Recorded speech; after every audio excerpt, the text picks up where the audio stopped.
बिस्मिल्लाहिर्रहमानिर्रहीम। अस्सलाम वालेकुम टू एवरीवन। कैसे हैं सब लोग? बेटा आज हम क्लास 10th फिजिक्स उसका चैप्टर नंबर 1 है और ये लेक्चर नंबर 7 है जिसमें आज हम डिस्कस करेंगे रिपल टैंक को।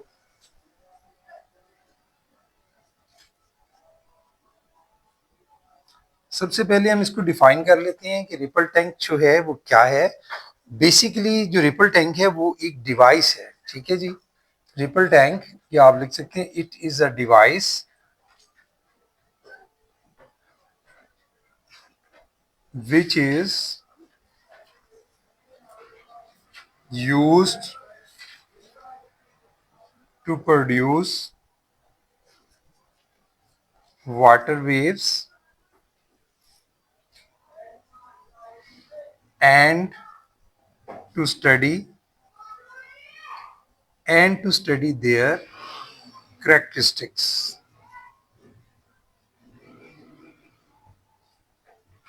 देखें बेटा, पहली बात यह है कि एक डिवाइस है जो रिपल, नाम देखिए इसका क्या है, रिपल टैंक। रिपल पैदा करने के लिए, रिपल प्रोड्यूस करने के लिए, रिपल या वेव्स एक ही बात होती है। इसकी मदद से हम लोग वाटर वेव्स प्रोड्यूस कर सकते हैं और जो वाटर वेव्स हम प्रोड्यूस करेंगे उनकी हम कैरेक्टरिस्टिक्स को भी स्टडी करेंगे कि आया वो जो वाटर वेव्स प्रोड्यूस हुई हैं वो किस टाइप की हैं। ठीक है जी, ये तो है रिपल टैंक। ठीक हो गया। अब हम रिपल टैंक के थोड़ी सी कंस्ट्रक्शन को समझ लेते हैं। वो आपको समझ आएगी थोड़ी सी जब हम इसकी थोड़ी सी डायग्राम आपके सामने, मैं इसकी डायग्राम बनाता हूं फिर आपको बेहतर समझ आएगी। रिपल टैंक, ये देखें, सपोज ये मेरे पास एक रेक्टेंगुलर टेबल है। एक रेक्टेंगुलर टेबल में आपके सामने ड्रा कर रहा हूं।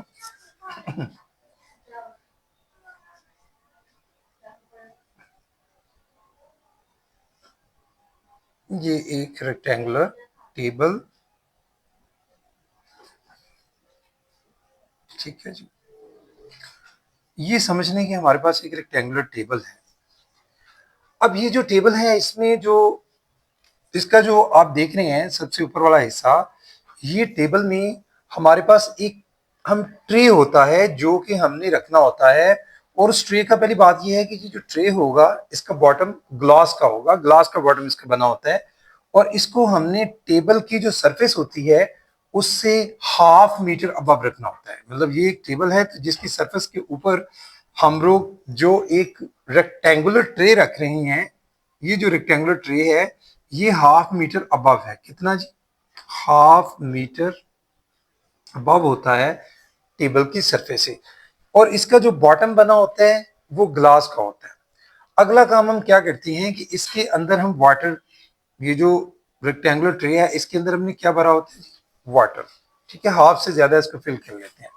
देन हम क्या करते हैं, हम इसके ऊपर एक, ये देखें जैसे मैं अभी बना रहा हूं, ये एक वुडन,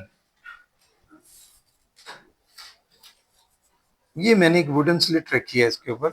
अब ये जो वुडन पीस आपको नजर आ रहा है, लकड़ी का एक तख्ता समझ लें, ये छोटी सी, तो इसके ऊपर मैंने क्या रखा है, इसके ऊपर मैंने एक मोटर है।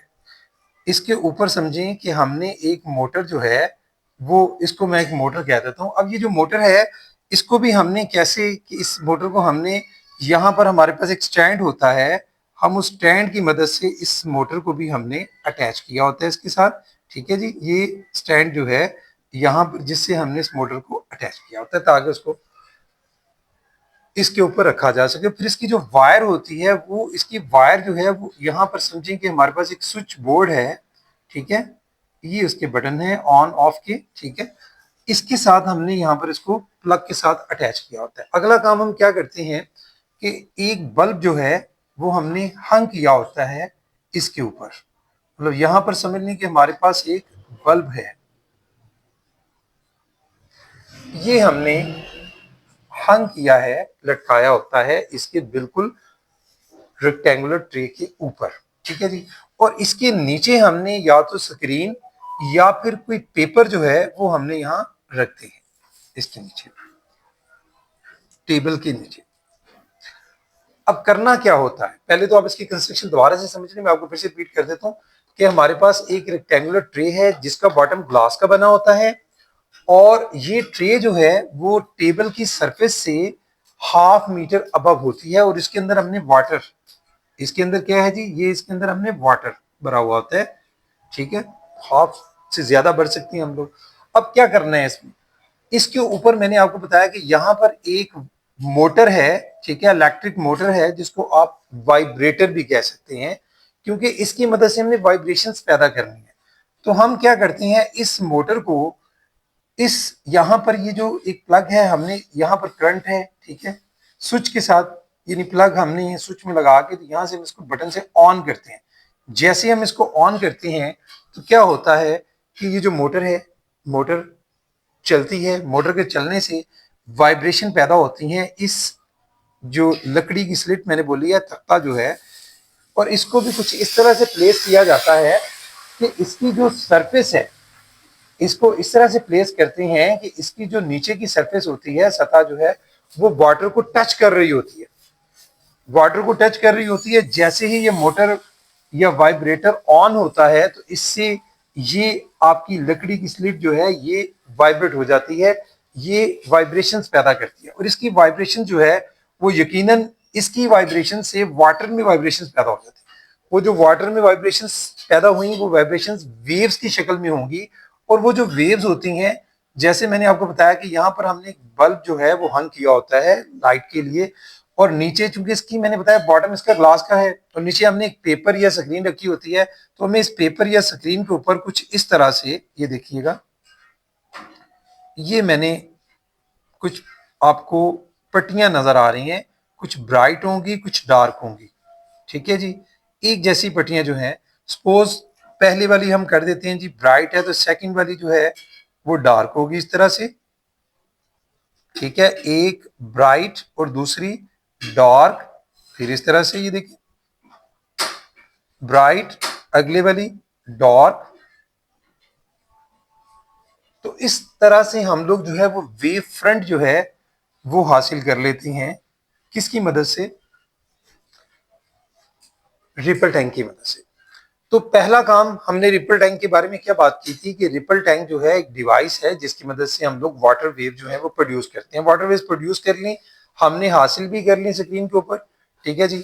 तो इतना काम आपकी समझ में आ गया होगा। उसके बाद हमने दूसरी बात की थी कि हम इन जो वाटर वेव्स हैं जो प्रोड्यूस हुई हैं उसको, उसकी करेक्टरिस्टिक्स भी हम इसी की मदद से स्टडी करते हैं। तो उसके लिए हम क्या करेंगे कि हम लोग अगर यही जो वेव्स यहाँ पर प्रोड्यूस हुई हैं जो नीचे हमें नजर आ रही हैं, अगर हम लोग यहाँ पर कुछ स्लिट रखते हैं रास्ते में, ऑब्स्टेकल रखते हैं वेव्स के रास्ते में, तो क्या होगा, उस शक्ल में जो वाटर वेव्स हैं उसमें थ्री टाइप्स के फिनोमेना पैदा होती हैं। पहली बात अगर हम करें, हम अगर स्लिट रखेंगे तो उस पर अगर वेव्स, मतलब वाटर वेव जो है वो अगर वाटर वेव्स इसके साथ टकराती है तो वो जिस एंगल से टकराएगी, मतलब ये देखिएगा ये एक वेव, और उसके बाद अगर उसी एंगल से ये बाउंस बैक कर जाती है तो ये फिनोमिना हमारा क्या कहलाता है, इसको हम रिफ्लेक्शन कहते हैं, ठीक है जी। मतलब जिस एंगल से वो इस एंगल से टकराती है इसी एंगल से वापस आ जाएगी, अगर वो इस एंगल से टकरा रही है तो इस एंगल से वापस आ जाएगी, और अगर वो 90 डिग्री के एंगल पे, ये अगर 90 डिग्री के एंगल पे, तो भाई मैं अगर इसको यहाँ पर ये मैं खींच देता हूँ, एक नॉर्मल इसके साथ खींचता हूँ, तो ये जो वेव के साथ एंगल बनेगा इसको इंसिडेंट एंगल बोलते हैं, एंगल आई, ठीक है। अब इसी को अगर हम थोड़ा सा और समझने की कोशिश करें तो यहाँ पर ये जो स्लिट है और ये रिफ्लेक्ट होकर, मतलब ये टकराई थी वेव, तो उसके बाद टकराने के बाद, ठीक है, जिस एंगल से टकराई वेव तो वो रिफ्लेक्ट होकर ये नीचे आ गए। अगर वो 90 डिग्री के एंगल पर है तो 90 डिग्री पर ही वो रिफ्लेक्ट करेगी। इसको भी अगर हम इसको इसके साथ भी एक नॉर्मल यानी 90 डिग्री पे ड्रॉ कर लेते हैं तो ये जो नॉर्मल के साथ एंगल बनेगा इसको नॉर्मल बोलते हैं, इसके साथ जो एंगल बनेगा वो आर होगा, जिसको एंगल ऑफ रिफ्लेक्शन कहते हैं। और रिफ्लेक्शन का असूल ये होता है कि जो इंसिडेंट रे से एंगल बनता है एंगल आई, वो हमेशा एंगल आर के इक्वल होगा। यानी जब ये बाउंस बैक करेगी, जिस एंगल से हमारी वेव जो है वो टकराएगी उसी एंगल से ये बाउंस बैक होकर आएगी। सादा लफ्ज़ हम कह सकते हैं कि angle i is equal to angle r होगा। ये इसमें कौन सा प्रोसेस है, ये रिफ्लेक्शन का फेनोमेना है जो हमने पहली कैरेक्टरिस्टिक जो है वो हमने स्टडी की, ठीक है जी। इसके बाद मैं जरा आगे चलता हूं। रिफ्लेक्शन के बाद रिफ्रैक्शन की बात करते हैं। रिफ्रैक्शन में क्या होता है जी, देखिए नेक्स्ट फिनोमिना है रिफ्रैक्शन। तो रिफ्रैक्शन में क्या होता है कि अगर हमारी वेव जो है वो अगर मतलब एक मीडियम से दूसरे मीडियम में दाखिल होती है, सपोज ये वेव्स हैं, वो एक मीडियम से दूसरे मीडियम में, ये एक मीडियम है, नेक्स्ट ये मीडियम है, अगर उसमें वो दाखिल हो रही हैं तो वो कुछ एंगल से मतलब वो सेम नहीं रहती, दूसरे मीडियम में दाखिल होते हुए उनका एंगल चेंज हो जाता है। मतलब वो एंगल जो उनका इंसिडेंट ए का एंगल था, जो रिफ्रैक्टेड एंगल बनेगा यहाँ पर, वो थोड़ा सा चेंज हो जाएगा। यहाँ पर अगर हम नॉर्मल से यहाँ नॉर्मल ड्रॉ कर दें तो अगर ये हमारा एंगल ऑफ इंसिडेंट आई है तो ये जो रिफ्रैक्शन हुई है यहाँ पर एंगल आर जो है वो हमें हासिल होगा, वो थोड़ा सा एंगल आई से डिफरेंट होगा। इस प्रोसेस में क्या हो रहा है कि भाई हमने जो है एक मीडियम से दूसरे मीडियम में जब हमारी रेज दाखिल हो रही हैं या वेव्स दाखिल हो रही हैं तो उस शक्ल में उनका एंगल जो है वो चेंज हो जाता है, यानी वो अपने असल एंगल से चाहिए तो ये था कि वो दूसरे मीडियम में दाखिल होती इसी एंगल से जाती सीधी, लेकिन उनका एंगल थोड़ा सा चेंज हो जाता है। इसकी एग्जांपल आप इजीली ले सकते हैं। अगर आप एक ग्लास में पानी लें ज्यादा बेहतर समझने के लिए, अगर आपने वाटर ग्लास में लिया हुआ है तो अगर आप उसके अंदर कोई पेंसिल या कोई भी चीज रखेंगे तो वो आपको, जब आप उसका, ये पेंसिल है, जब उसको आप उसके अंदर डालेंगे तो वो पेंसिल का जो एंगल होता है, होना तो सीधा चाहिए पेंसिल को, होती भी वो सीधी है, लेकिन रिफ्लेक्शन की शक्ल में आप देखें तो हमें थोड़ी सी टेढ़ी फील होती है। कभी आप करके देखिएगा, यानी पेंसिल आप वाटर के अंदर रखें तो वो आप बिल्कुल सीधी नहीं, वो एक मीडियम से दूसरे मीडियम में दाखिल होते हुए उसका एंगल चेंज हो जाता है, थोड़ा सा हमें टेढ़ी फील होती है उसके अंदर।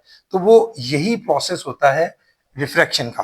ठीक है जी, ये थी हमारी सेकंड फिनोमिना जिस पर हमने बात की। थर्ड फिनोमिना इसका होता है डिफ्रैक्शन। डिफ्रैक्शन में क्या होता है जी, डिफ्रैक्शन में सिर्फ फर्क ये होता है कि आपने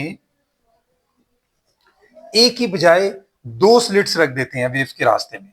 मतलब वेव जो है आपने एक एक और ये दो स्लिट्स, ये ऑब्स्टेकल। अब क्या होगा, अब जब वो वेव्स उससे टकराएंगी तो वेव्स की शक्ल आप देखिए कुछ इस तरह से बनना शुरू हो जाएगी, ये देखें।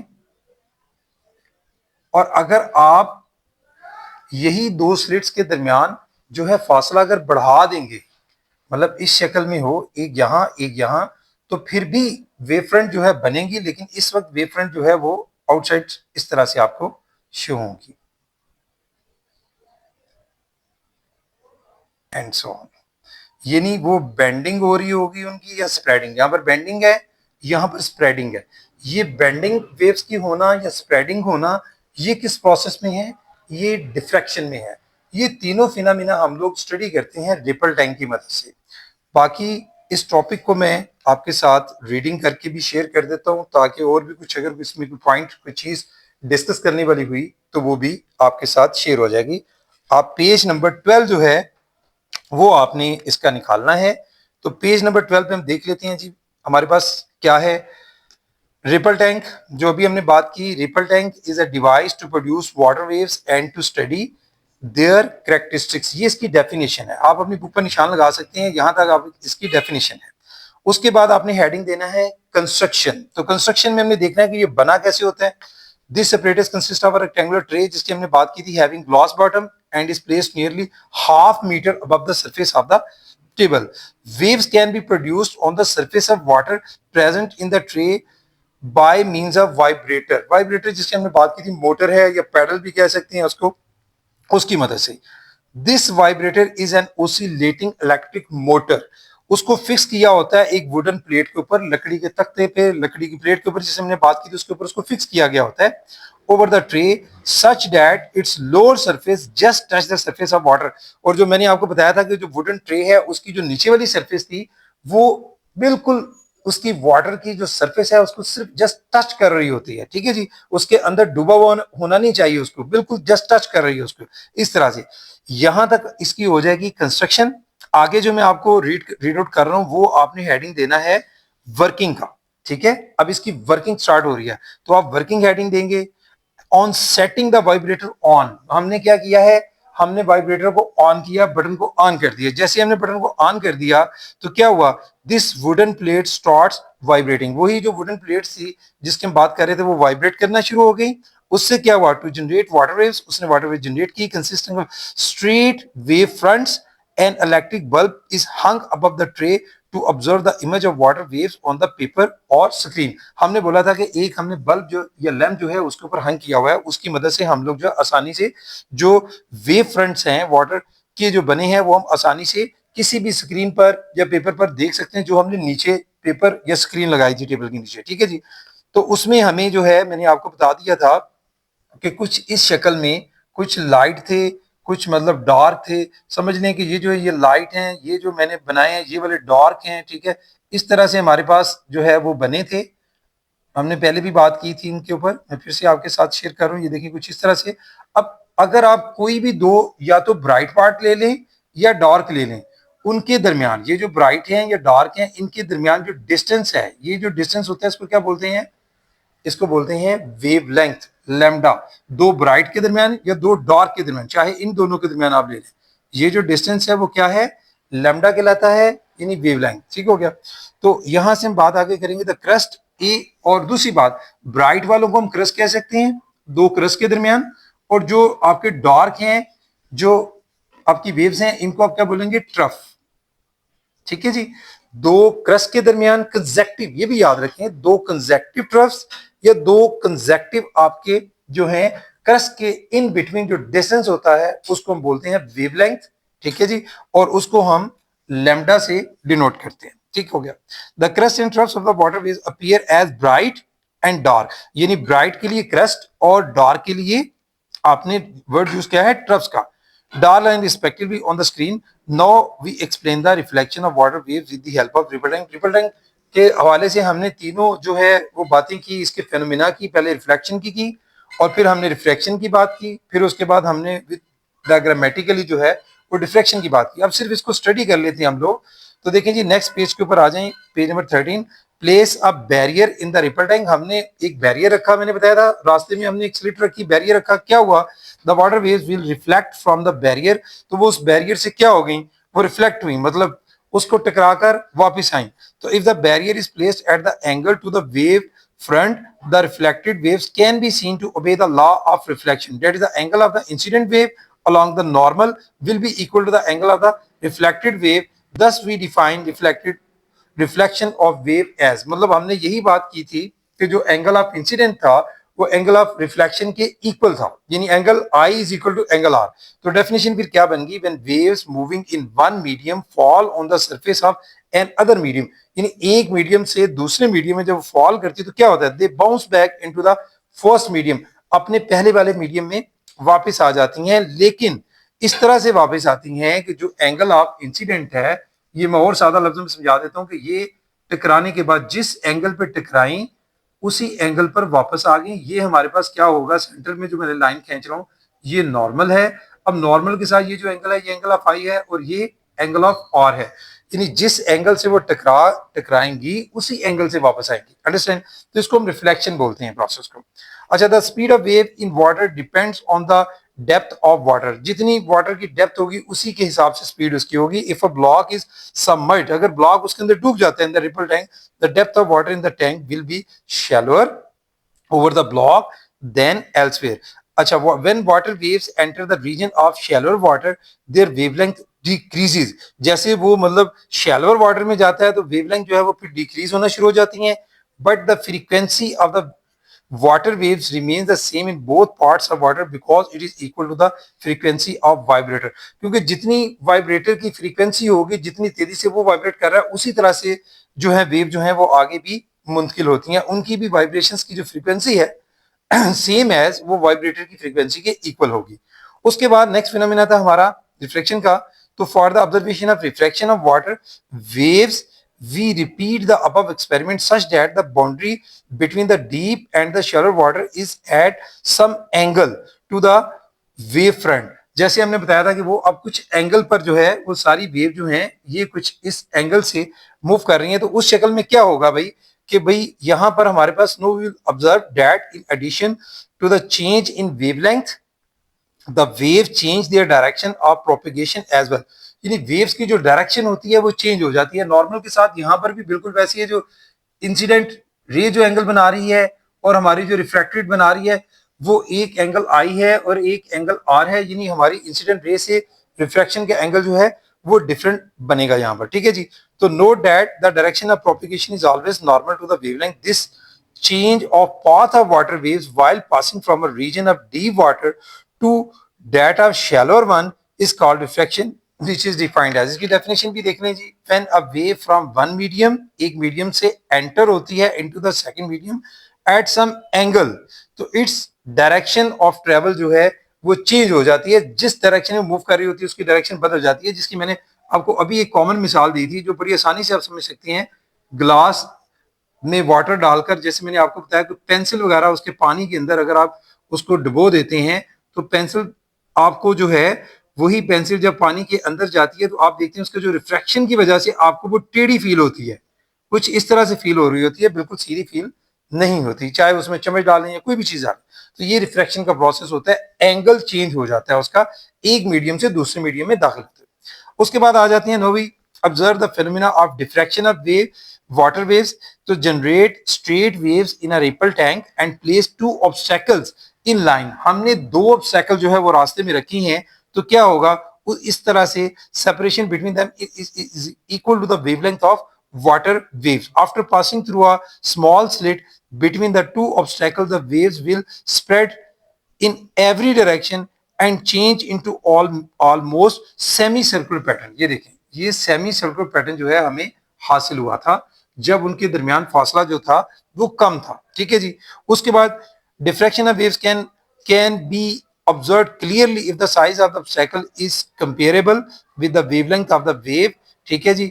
तो diffraction of waves while passing through a slit with size larger than the wavelength, अगर आप ये दूसरी मैंने बोला कि इनके दरमियान हमारा जो डिस्टेंस है वो अब ज्यादा है, ज्यादा रखे हमने वेवलेंथ का, फिर क्या होगा उस शक्ल में only a small deflection occurs near the corners of the obstacle. ठीक है, ये आपको इस तरह से जो है वो डिफ्लेक्शन जो है वो दिखाई देगा, वो बिल्कुल सेमी सर्कुलर नहीं है, कम डिफ्लेक्शन हो रहा है। तो इसकी डेफिनेशन फिर क्या बनी, द बेंडिंग, यहां बेंडिंग हो रही है और यहां स्प्रेडिंग हो रही है, द बेंडिंग और spreading of waves around the sharp edges, ये जो शार्प एजेस हैं इनके गिर जो है और कॉर्नर्स ऑफ ऑब्स्टेकल्स और स्लिट्स इज कॉल्ड डिफ्रैक्शन। तो ये हमारा जी डिफ्रैक्शन का प्रोसेस था जो हमने इसको रीड आउट भी कर लिया और आपको डायग्रामेटिकली भी समझा दिया। इसके बाद एक छोटी सी एग्जांपल है दी गई है, वो भी हम डिस्कस कर लेते हैं, जो इस चैप्टर का लास्ट टॉपिक है, एग्जांपल नंबर 10.3। एग्जांपल नंबर है जी 10.3। इसमें हमें क्या गिवन है हम सबसे पहले देख लेते हैं। A student performs an experiment with waves in water. A student measures the wavelength of a wave to be 10 centimetre. ये वेवलेंथ दिया गया है हमें, इसमें डेटा बनाएंगे हम सबसे पहले। इसका डेटा में हमें गिवन है वेव लेंथ। वेवलेंथ को किससे डिनोट करती हैं, लैम्डा से, और उसकी वैल्यू कितनी दी गई है 10 सेंटीमीटर। और आप जानते हैं कि स्टैंडर्ड यूनिट जो है वो सेंटीमीटर नहीं होता, मीटर होता है। तो सेंटीमीटर को मीटर में कन्वर्ट करने के लिए 100 पे आप इसको डिवाइड करेंगे तो ये आपके पास आ जाएगा 0.1 मीटर। ठीक है जी। उसके आगे देखिए हमें क्या गिवन है, by using a stopwatch and observing the oscillations of a floating ball, the student measures a frequency of 2 hertz। Next हमें फ्रीक्वेंसी गिवन है, फ्रीक्वेंसी जिसको हम एफ से डिनोट करते हैं, और फ्रीक्वेंसी कितनी गिवन है हमें 2 हर्ट्ज, 2 हर्ट्ज। उसके बाद आगे चलते हैं, if the student starts a wave in one part of the tank of a water, how long will it take. हमने how long will it take का मतलब है टाइम फाइंड आउट करना है, टाइम स्मॉल टी ये हमने find out करना है। The wave to reach the opposite side of the tank 2 metre away, और हमें डिस्टेंस डी भी लिख सकते हैं, एस भी लिख सकते हैं, और हमें डिस्टेंस यहां पर गिवन है, डिस्टेंस डी कितना है जी 2 मीटर। ये तो हमारे पास डेटा है। डेटा को हमेशा न्यूमेरिकल्स में आप डेटा को ध्यान से रीड आउट करते हैं, ध्यान से समझते हैं बनाते हुए, फिर हम ये देखते हैं कि आया हम लोग जो है जो चीजें हमने फाइंड आउट करनी है वो कैसे फाइंड आउट करेंगे। तो पहली बात तो ये है कि हमारे पास यहाँ पर है लैम्डा की वैल्यू है, एफ की वैल्यू है, टी अगर हम निकालना चाहते हैं तो टी कैसे निकलेगा। टी आपको पता है कि भाई फॉर्मूला में आते हैं हम लोग सोल्यूशन की तरफ। वी नो डैट टी जो है हमें यहाँ हमारे पास डी है, ठीक है। अगर हमारे पास v होता तो हम लोग निकाल सकते थे v is equal to d by t. तो इसका मतलब ये हुआ कि हमें पहले क्या फाइंड आउट करना पड़ेगा, t के लिए पहले v फाइंड आउट करना पड़ेगा जो हमारे पास मौजूद नहीं है। तो हम लिखेंगे वी नो डैट फॉर्मूला जो है वो तो हम जानते हैं कि हम क्या अप्लाई करेंगे, लेकिन पहले आप यहां लिख लें इस तरह से, ज्यादा बेहतर है। टू फाइंड टी, हमने चूंकि टी फाइंड आउट करना है, to find t we have to find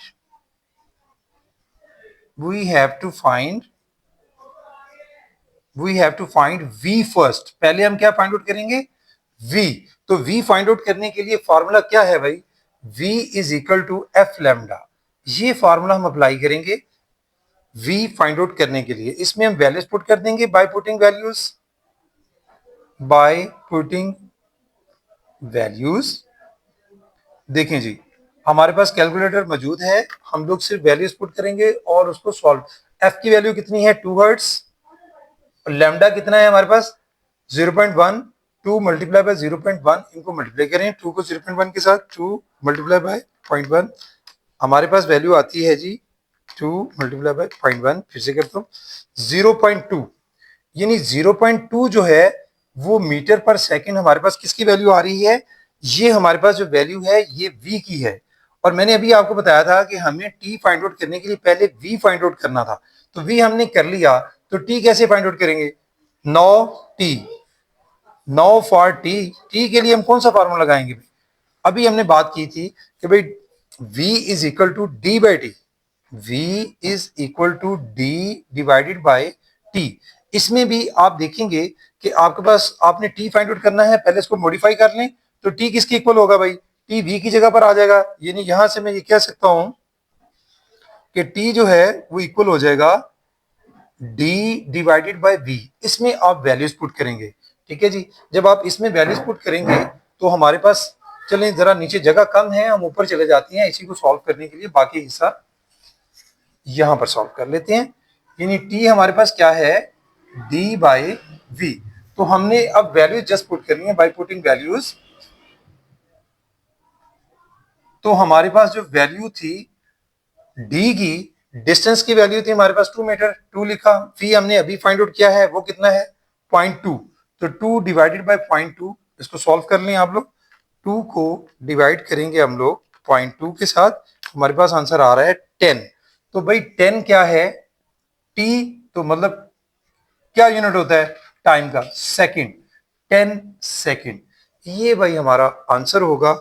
ये बेटा था आज का आपके लिए जो बुक में से लेक्चर, जो कि रिपल टैंक पर मुश्तमिल था, और एक छोटी सी एग्जांपल थी एंड पर, वो भी आपके साथ डिस्कस कर दी। तो इस तरह से ये चैप्टर कंप्लीट हो जाता है। नेक्स्ट इंशाल्लाह मेरे आप लेक्चर में इसकी एक्सरसाइज जिसमें मल्टीपल चॉइस, और कोशिश करूंगा रिव्यू क्वेश्चंस को भी करें, फिर कंसेप्चुअल क्वेश्चंस हैं, फिर इंशाल्लाह उसके बाद हमारे न्यूमेरिकल स्टार्ट होंगे। तो आज के लिए बेटा इतना ही। Thank you very much. अस्सलाम।